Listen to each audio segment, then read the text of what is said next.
오늘은 본문의 말씀을 가지고 추수하는 교회라는 제목으로 같이 말씀을 나누기를 원합니다. 오늘은 우리가 맥주 감사절로 지키고 있습니다. 맥주 감사절은 원래 구약의 77절이라고 하는데 이 77절에 또는 오순절로 불리는 절기입니다.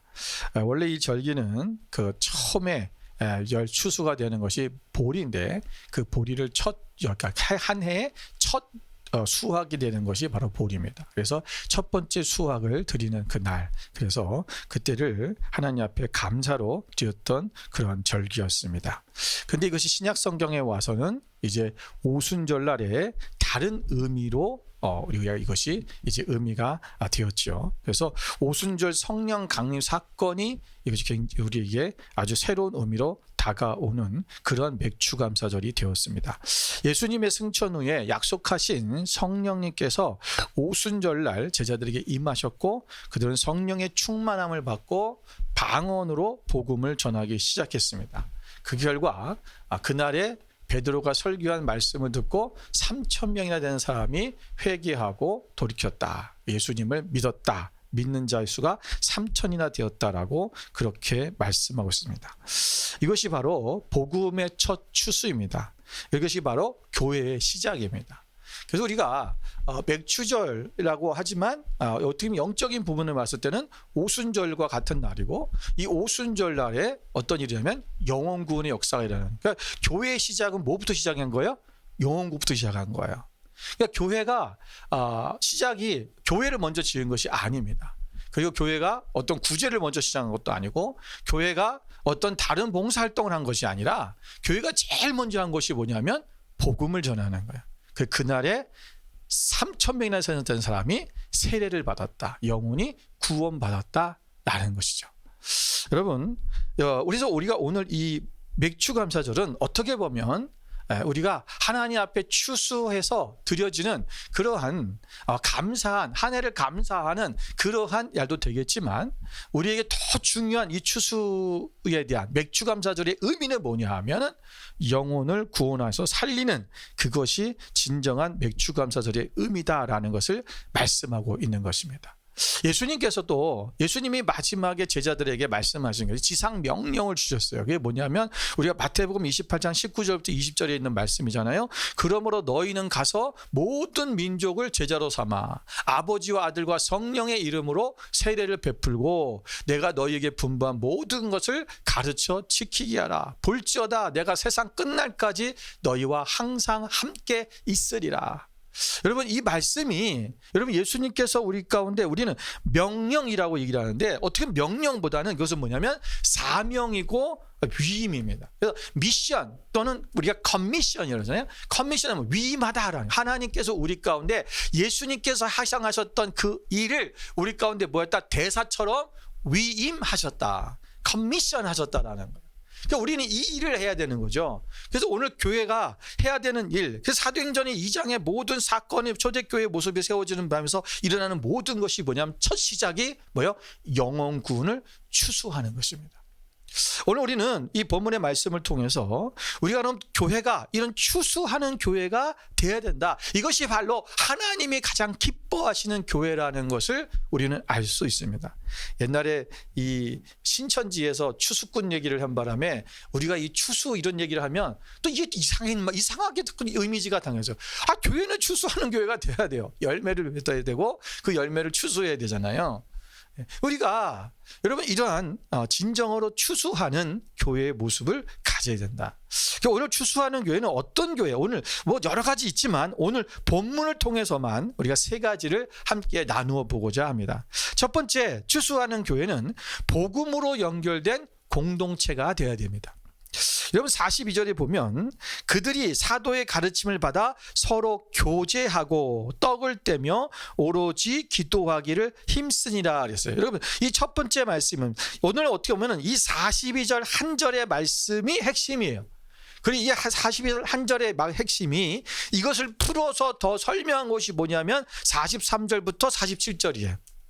자, 42절에 이 말씀을 힘쓰기를 하면서 그것에서 어떻게 힘썼는지에 대해서 설명하고 있는 것이 뒤에 나오는 43절부터 47절의 말씀이라고 생각하면 됩니다.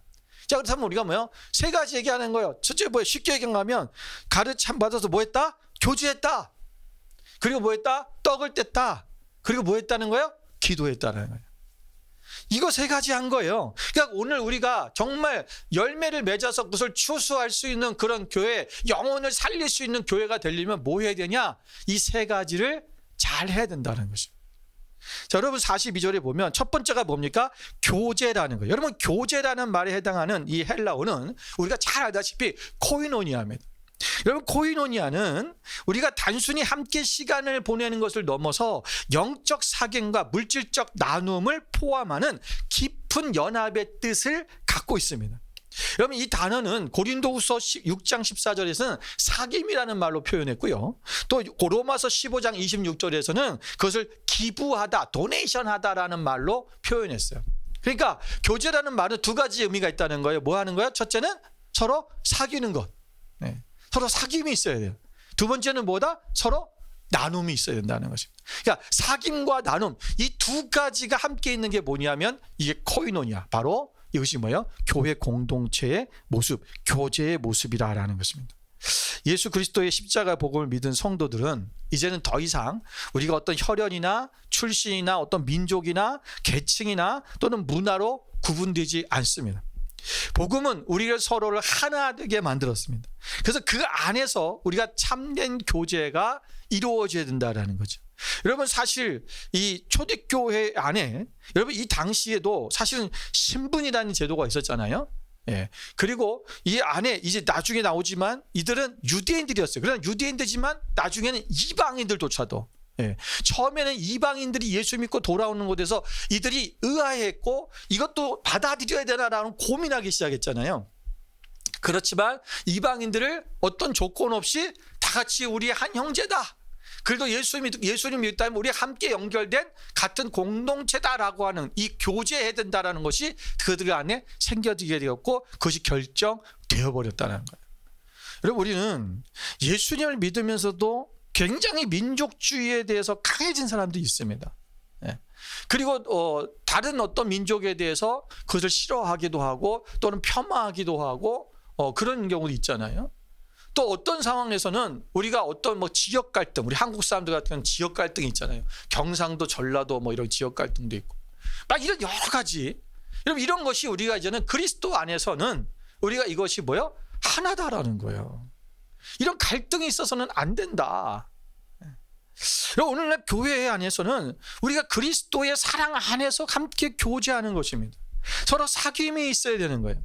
나와 취향이 다르고 고향이 다르고라도 우리가 주님 안에서 하나의 영원한 우리가 형제 자매가 되었다는 사실을 명심해야 됩니다.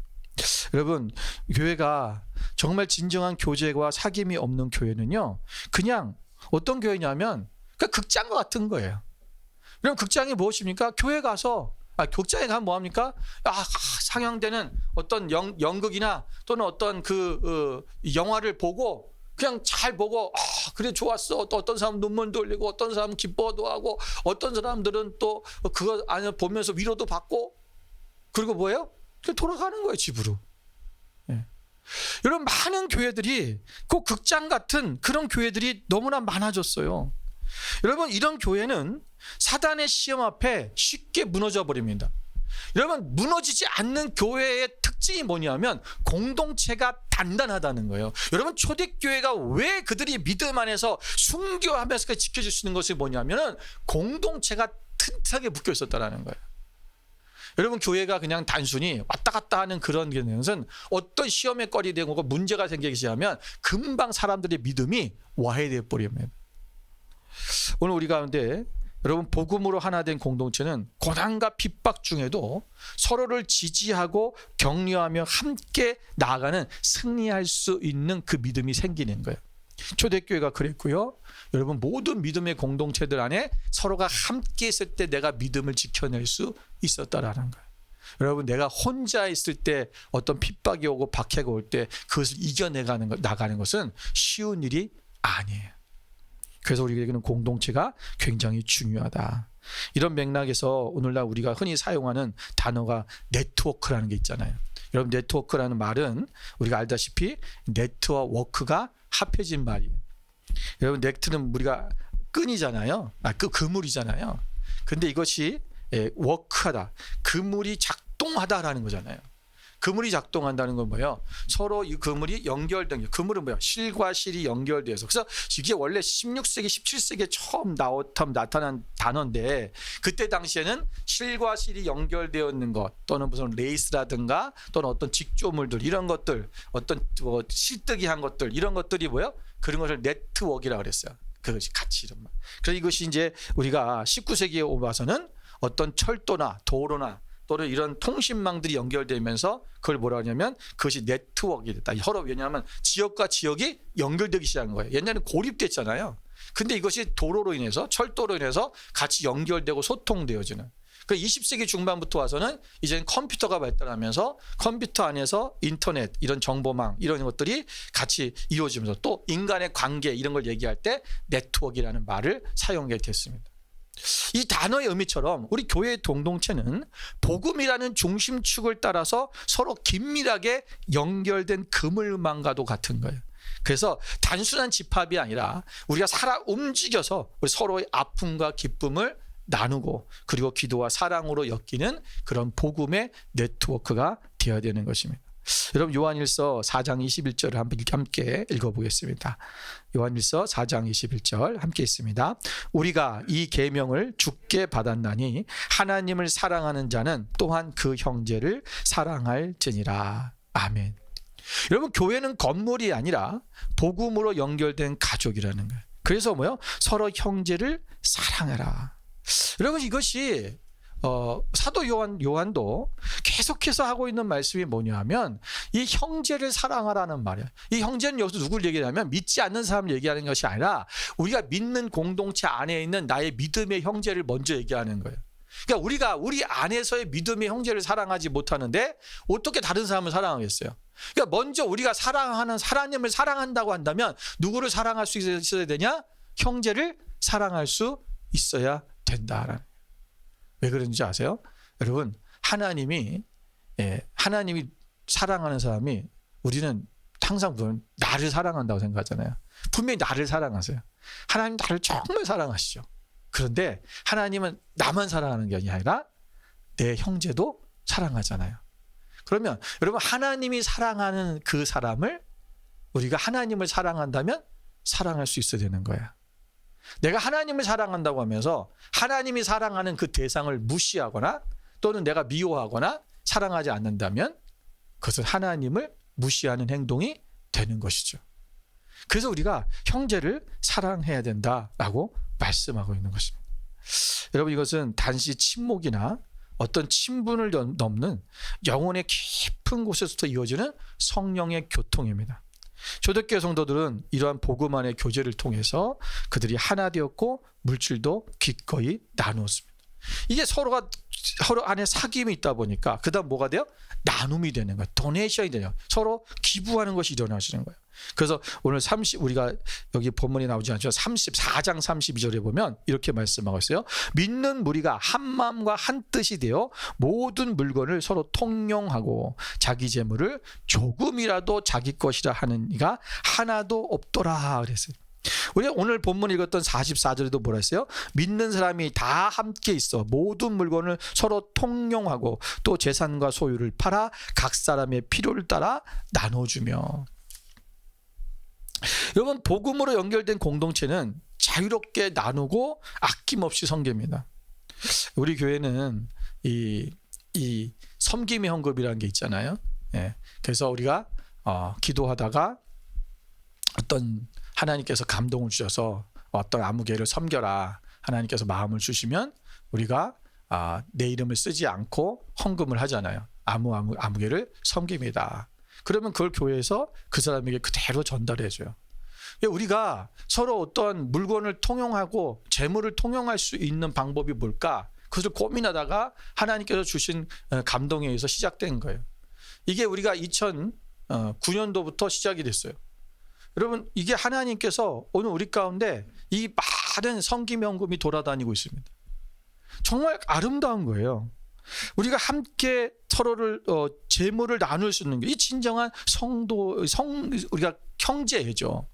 왜 그리스도 안에서 서로가 어려움이 있는 것 같다, 어려움 어떤 상황에서 기도하다 그러면 하나님 마음을 주시면 함께 나누는 것, 이것이 진정한 아름다운 교회 공동체다. 오늘 우리가 이러한 것이 끊어지지 않냐고. 예전에 비해서는 이것이 이제 많이 좀 줄어들긴 했어요. 그러나 아직도 계속 이루어지긴 해요. 참 오랜 시간 동안 이렇게 이루어진다는 것도 감사한 거예요. 제가 막 강조를 하거나 막 얘기를 하거나 막 이러지 않잖아요. 그럼에도 불구하고 계속 끊임없이 이어진다는 것은 정말 감사한 거예요. 그러나 우리가 예전에 비해서는 많이 줄었어요. 여러분, 그러나 우리가 하나님 앞에 더욱 이런 서로를 세워주고 서로를 나누는 이것이 진정한 아름다움이 우리 가운데 있어야 됩니다. 교회는 바로 이런 성제를 사랑하는 마음, 서로 교제하고 사귐이 있고 서로 나누는 마음이 있어야 됩니다. 두 번째는 우리가 추수하는 교회는 복음을 삶으로 나누는 교회가 되어야 됩니다. 이런 복음을 삶으로 나누는 교회가 도대체 뭘까? 이 오늘 우리가 아까 42절에 두 번째가 뭐라 했어요? 떡을 떼며 라는 거예요. 떡을 떼며. 자, 여러분, 이 떡을 어디서 뗐습니까? 우리가 뒤에 구절에 보면 46절에 이렇게 말씀하고 있습니다. 집에서 떡을 떼며 기쁨과 순전한 마음으로 음식을 먹고. 여러분, 집에서 떡을 뗐다라는 거예요. 여러분, 초대교회의 떡을 뗀다는 이것이 나중에는 우리가 성찬의 이제 의미로 이제 바뀌어졌는데, 여러분, 그들은 이 떡을 떼는 일을 집에서 그들이 어떻게 했다는 거예요? 여기 보면 46절 다시 보세요. 46절에 가서 날마다 마음을 같이하여 성전에 모이기를 힘쓰고 집에서 떡을 떼며 그랬어요. 이 날마다 했다. 날마다. 여러분, 우리는 일주일에 한 번 주일 예배 드리잖아요. 근데 초대교회는 그냥 거의 모였다는 거예요. 매일매일. 예. 그래서 같이 날마다 모이니까 날마다 집에서 떡을 뗐으니 맨날 같이 밥을 먹은 거예요. 그러니까 이 공동체가 얼마나 끈끈했겠어요. 그냥 가족 공동체죠. 요즘도 우리가 공동체 집단들이 많이 있어요. 호주에는 특히 이 공동체로 생활하는 데가 많아요. 이제 좀 이제 그게 조금 약간 이상한 그런 이 사이비 같은 좀 그런 곳도 있지만, 그러나 진짜 이 교회 공동체 안에서도 이 공동체를 운영하고 그렇게 같이 한 곳에 살면서 같이 일하고 같이 먹고 하는 그런 공동체들이 있습니다. 여러분, 어떻게 보면 가장 이상적인 거죠. 그러나 오늘 우리가 그렇게 해나가는 것이 쉽지가 않아요. 예. 그리고 대부분 보면 특히 우리 한국 사람들은 그런 공동체가 되다 보면 결국 어디로 빠지냐면 이단이 돼버려요. 희한하게. 왜? 누군가가 거기서 그걸 통치하는 사람이 생겨야 되고, 그 통치하는 사람이 거기 목사잖아요. 그러다 보니까 자기가 왕이 되고 그 지역에 하나의 그냥 추장이 돼버리는 거 진짜. 그래서 그것이 결국은 자기 의도대로 뭔가 이끌려 가다 보니까 2단 3단이 돼버리는 게 많아요.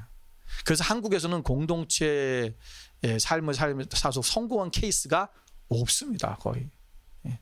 그래서 우리가 그게 가장 이상적이긴 하지만 참으로 현대사회 속에서 쉽지는 않다.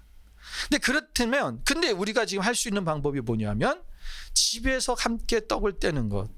여러분 보세요. 초대교회는요 다 집에서 모였어요. 골로새서 4장 15절에도 보면 라오디게아에 있는 형제들과 눈바와 그 여자의 집에 있는 교회에 문안하고 그랬어요. 여러분, 그 당시에는 집이 교회예요.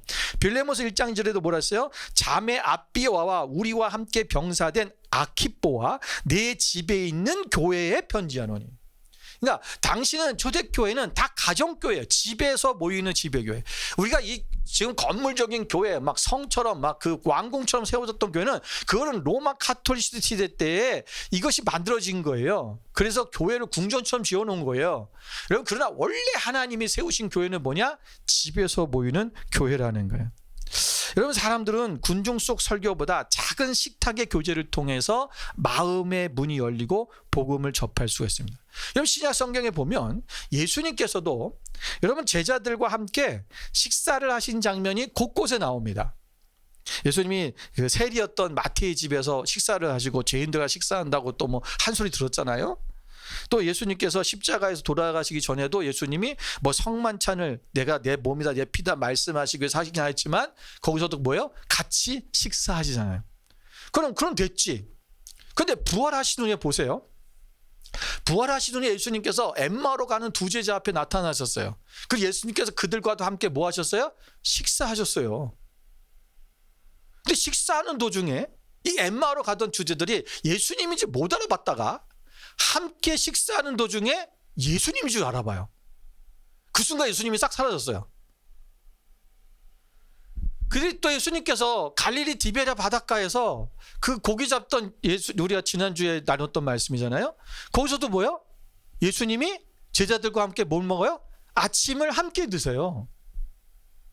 여러분, 도대체 밥 먹는 게 무슨 큰일이라고, 그죠? 예. 아니, 그냥 우리 일반적인 인간적 기본적 욕구고 우리가 늘상 하는 거잖아요. 매일매일 하루에 3끼씩 먹는데 그게 뭐 그렇게 대단한 일이라고 성경에까지 기록을 해야 될까? 근데 여러분, 성경을 보면 뭐 식사하는 도중에 무슨 역사가 있었다, 무슨 일이 있었다, 이런 게 없어요. 그냥 같이 조반을 드셨다, 같이 밥을 먹었다, 그 얘기예요. 아니, 이게 성경에 여러분 기록할 것이 얼마나 많아요. 예수님이 행하셨던 일을 다 기록하려면 우리가 이 세상에 둘 곳이 없다라고 그렇게 기록한 말씀도 있는데, 아니, 그렇게 기록할 게 많은데도 불구하고 굳이 예수님의 식사가 담긴 이 내용들을 쓴 이유가 뭘까? 여러분, 예수님의 식사는 단순한 교제의 차원을 넘어서 구속사의 핵심 예식인 성찬으로 이어졌고, 또 초대교회는 이를 중심으로 신앙을 공동체적으로 이것을 실천했기 때문에 그래요. 다시 말하면 뭐냐면 우리의 식탁 공동체, 함께 먹고 함께 하는 것이 형제 안에 같이 교제가 되어지고, 그리고 함께 네트워크되며 함께 힘을 얻고 믿음으로 나아갈 수 있는 큰 시작, 그런 어떤 믿음의 시작점이 되는 귀한 장소이기 때문에 그것을 말씀하고 있는 것입니다. 여러분, 우리가 복음의 삶을 산다고 아까 말씀드렸어요. 삶이라고 하는 것은 뭐냐면 함께 보여주는 거예요. 우리 예수님은 제자들과 함께 같이 사셨어요. 예수님의 삶을 다 보여줬어요. 우리의 진정한 스승은 뭐냐면 자기의 삶을 다 보여주는 거예요. 과거에는 예수님 당시에는 뭐 로마의 그 당시에 뭐 그리스 막 이런 철학자들이 많이 있었잖아요. 그들 또한 똑같이 예수님처럼 그 당시에는 모든 제자들을 같이 데리고 살았어요.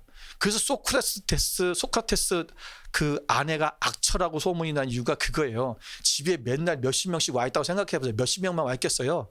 예, 그거 다 밥해 먹여야 돼요. 예, 악처가 될 수밖에 없죠. 예. 예, 저도 교회를 처음 개척할 때 여러분 우리 집에 매일 애들이 와 있었어요. 예, 전부 유학생 애들 아니면 뭐 역경교를 되니까 늘 와서 우리가 밥 먹고 가고, 예, 뭐 교회에서 끝나면 밥 먹고, 그래만 교회만 주일날만 그랬나요? 금요일도 오고 토요일도 오고 주일도 오고, 심지어는 또 지나가다 와서 밥 먹고 가고, 애들이 다 와서 밥 먹었어요. 우린 그때요 수입도 없었어요. 집에 쌀이 없어갖고 애들도 우리가 때로는 밥이 없는데 쌀이 없어갖고 밀가루 가지고 수제 끓여 먹고 그랬던 시대인데, 와서 인썸에 있는 대로 그냥 먹고 가요. 그냥 해주는 거예요. 같이 먹는 거예요. 여러분, 그때의 공동체가 가장 끈끈하고 아이들이 그 안에서 믿음이 생겨나기 시작한 거예요. 여러분, 그게 가정교회예요. 예. 생각해보니까 우리는 가정교회를 시작한 거더라고요. 예. 우리는 하나님 안에서 이러한 복음, 그래서 로마서 12장 13절 보면 사도 바울은 이걸 얘기해요. 성도들의 쓸 것을 공급하며 손 대접하기를 힘쓰라. 이게 도대체 복음하고 뭔 관계가 있냐라는 거예요. 우리는 신앙생활 하면서 내가 예수 그리스도를 나가서 복음을 전하고, 예수님은 이런 분이야, 예수님 우리를 위해서 구원하셨어, 예수님 믿어야 천국 가, 우리는 이걸 전하는 것이 우리의 인생에 있어서, 우리가 복음의 사역에 있어서, 영혼 구원에 있어서 가장 핵심적이라고 생각을 하며 살아왔잖아요. 그렇게 믿음을 가졌어요. 도대체 근데 성경에서는 왜 이렇게 자꾸만 모든 사도들이 말하기를 잘 먹여라 라고 얘기하는 거죠. 잘 먹여라. 여러분, 먹는 게 중요한 게 아니에요. 이게 뭐냐면 우리가 식탁과 가정이 선교의 장이 될 수 있다는 것입니다. 작은 그룹, 열린 공간, 또 나누는 대화 속에 복음은 살아 숨쉴 수 있습니다.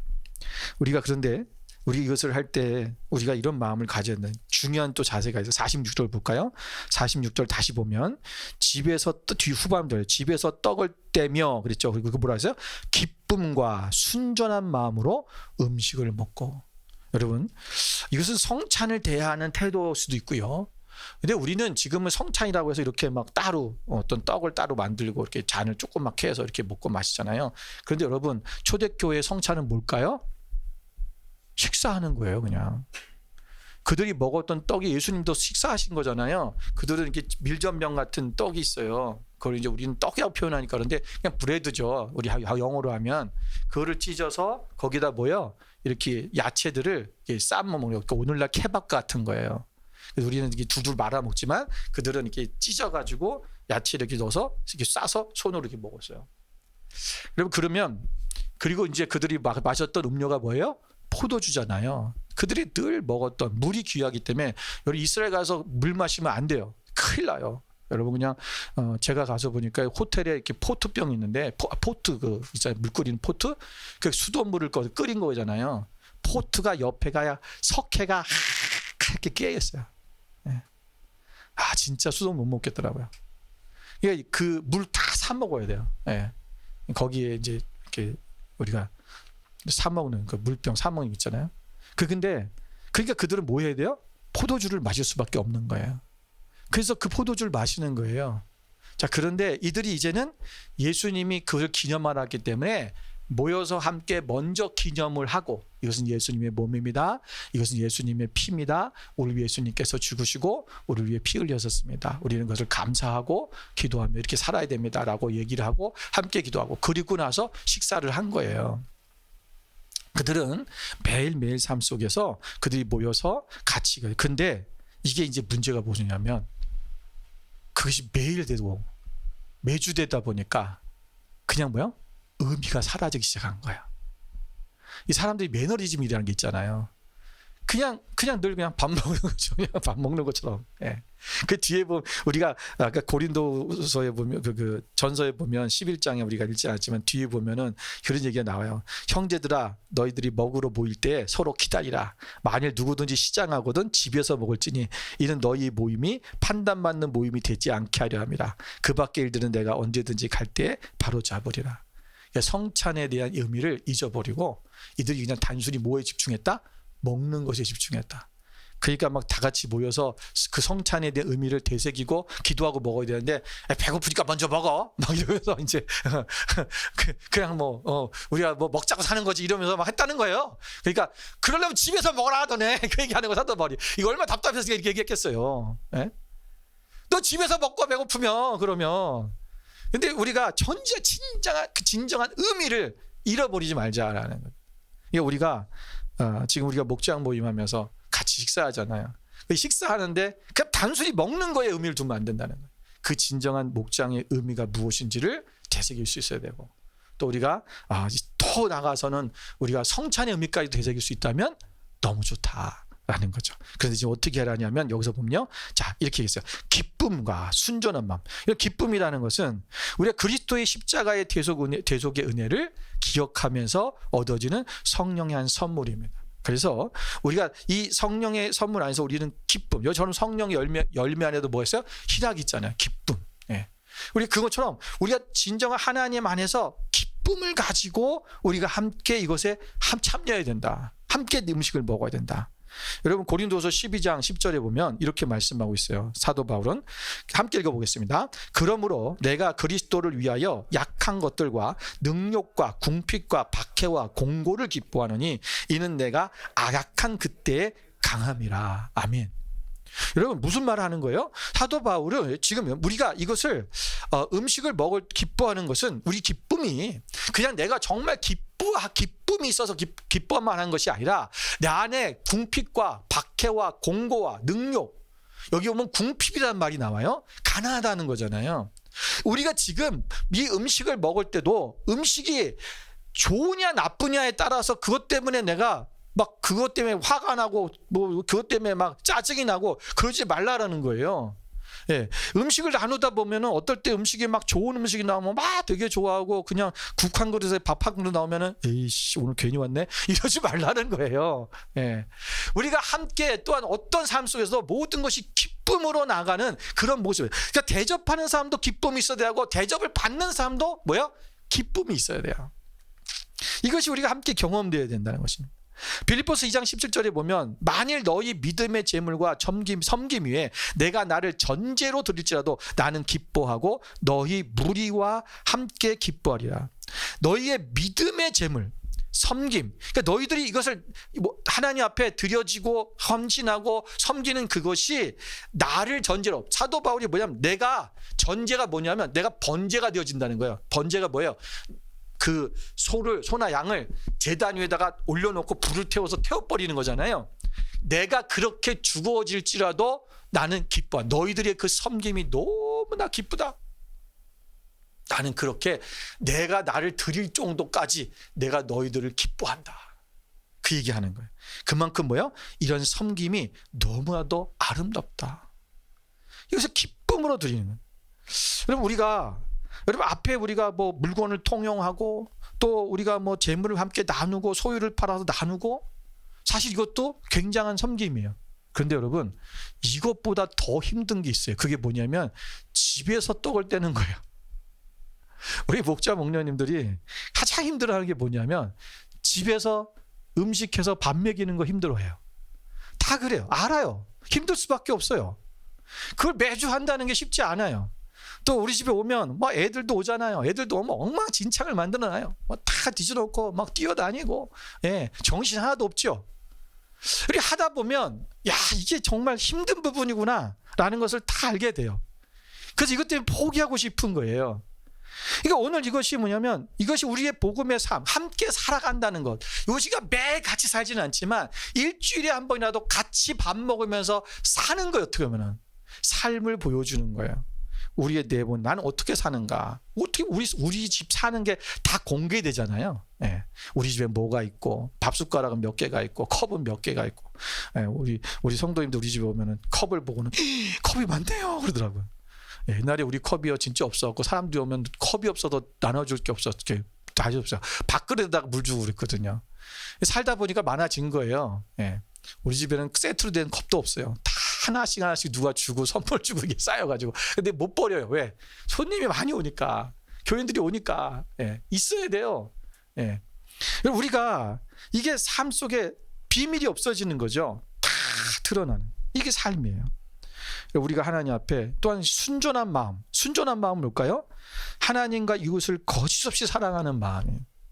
우리가 정말 이들을 사랑하는 마음으로, 그냥 내가 그냥 또 한 끼 그냥 대접하고 말지 이게 많이 아니라 우리가 정말 기쁨을 가지고 순전한 마음, 사랑하는 마음으로 음식을 함께 나눌 때 여러분 진정한 아름다운 식탁의 공동체가 이루어지고 이것이 바로 진정한 하나님이 주시는 그 교회의 모습, 초대교회의 모습이 되는 것입니다.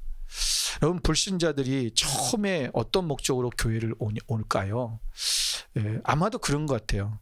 때로는 많은 사람들이 뭐 저희 장인 장모님도 그랬지만 세상에서 불행을 당했을 때, 사업이 망했을 때, 또는 어떤 사람들에게 상처를 당했을 때 사람들이 어떻게 보면은 뭔가 새로운 삶을 시작해 보고 싶어서 또는 그 마음의 아픔을 치유받고 싶어서 교회를 오는 경우가 많아요.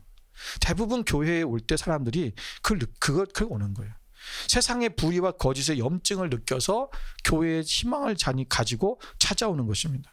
그런데 교회의 성도들조차도 기쁨과 순전한 마음을 발견하지 못하고 있다면 어떻게 되겠습니까? 오늘 그들은 교회를 다시 찾지는 않을 것입니다. 주의 은혜로 기뻐하는 성도, 주님을 닮아서 순전한 마음을 지녀서 정말 사랑을 베풀고 섬기고 사랑하는 그들의 그 공동체의 모습, 그거를 볼 때 사람들이 야, 이런 공동체는 참 어떻게 저렇게 사람들은 저렇게 서로 사랑할까? 어떻게 저렇게 사람들은 저렇게 감사만 할까? 참 뭔가 세상 사람과 다르네?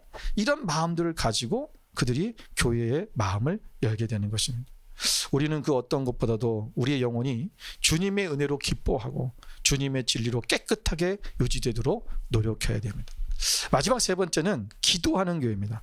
오늘 42절 말씀에 뭐라고 그랬어요? 오로지 기도하기를 힘쓰니라. 예. 여러분, 우리가 진정한 추수하는 교회는 기도를 통해서 역사가 일어납니다. 여러분, 기도할 때 하나님의 역사는 반드시 일어나게 되어 있습니다. 마가복음 9장 29절 말씀하신 것처럼 예수님도 말씀하시기를 이르시되 기도 외에 다른 것으로는 어떤 이런 종류가 나갈 수 없다라고 말씀하셨잖아요. 여러분, 교회의 주인 되신 하나님과 늘 교제하는 교회가 든든하게 유지되기 때문에 그렇습니다. 그래서 하나님과의 지속적인 교제, 이게 기도예요. 그래서 하나님과 함께 나갈 때 성령의 역사와 권능이 나타나는 거예요. 그래서 이거 보면 43절에 보세요. 사람마다 두려워하는데 사도들로 말미암아 기사와 표적이 많이 나타나니. 여러분, 이거 뭐야? 기도할 때 나타나는 거예요. 기도를 힘쓸 때 기사와 표적이 나타나는 거예요. 하나님의 역사, 성령의 역사가 나타나는 것입니다. 아무리 훌륭한 목회자가 심우하고 재정이 풍성하고 성도끼리 교제를 잘해도 기도가 끊긴 교회는 위기의 교회라는 사실을 잊어서는 안 됩니다. 우리가 복음을 우리보다 먼저 듣고 먼저 교회를 세운 유럽의 교회를 보십시오. 왜 그 교회들이 텅텅 비어져 갔습니까? 기도하지 않는 거예요. 여러분, 중세교회가 망하게 된 이유가 뭔지 아세요? 기도하지 않은 거예요. 그들은 기도를 가르쳐주지 않았어요. 오직 자기들이 만들어놓은 기도문만 외우게 만들었어요. 스스로 기도할 줄 몰라요. 하나님과 교통할 수가 없었어요. 그들의 신앙은 그냥 종교적인 신앙이었어요. 그들은 결국은 타락했고 교회가 무너지기 시작했어요. 여러분, 우리가 주님 안에서 우리는 기도하는 성도들이 되어야 됩니다. 에베소 6장 18절의 말씀에 보니까 모든 기도와 간구를 하되 항상 성령 안에서 기도하고 이를 위하여 깨어 구하기를 항상 힘쓰며 여러 성도를 위하여 구하라. 우리가 기도하는데도 뭐요? 성도를 위해서, 우리 성도 여러 형제 자매를 위해서 그들을 위해 기도하는 게 중보기도예요. 함께 기도해 주는 거예요. 복음의 열매는 기도로 준비되고 성령의 열매로 성령으로 맺어지는 것입니다. 우리가 기도는 단순히 예배당의 행위가 아니라 우리의 삶 속에서 이루어지는 우리의 일상의 그런 행위가 되어야 됩니다. 그럴 때 우리가 진정한 추수하는 교회가 되어줄 수 있는 것입니다. 오늘 우리는 맥주감사절을 맞이해서 우리가 복음의 첫 열매로 세워진 교회를 기억해야 됩니다. 성령님께서 강림하셔서 우리가 영혼을 추수의 사명을 교회에 위임하신 날, 그날 교회는 그때 탄생했고 그들은 나가서 복음을 전했습니다. 이 시대에 하나님이 원하시는 교회는 단순히 성장하거나 부흥하는 교회가 아니라 복음을 전하고 영혼을 추수하는 교회입니다. 우리는 그러한 영혼을 추수하는 교회, 그런 교회가 되어야 될 줄로 믿습니다. 복음으로 하나 된 공동체로 우리가 함께 나누고 섬기며 또 복음을 삶으로 실천하고 우리가 기도로 능력을 구하는 교회, 이런 교회를 통해 하나님은 오늘도 구원받는 영혼을 날마다 더하게 하실 것입니다. 오늘 저 여러분이 그런 교회를 향해서 우리가 날마다 나아가고 또 헌신하고 또 우리가 함께 섬길 수 있는 그런 여러분 되시기를 주님의 이름으로 축원을 드립니다. 우리 함께 기도하겠습니다.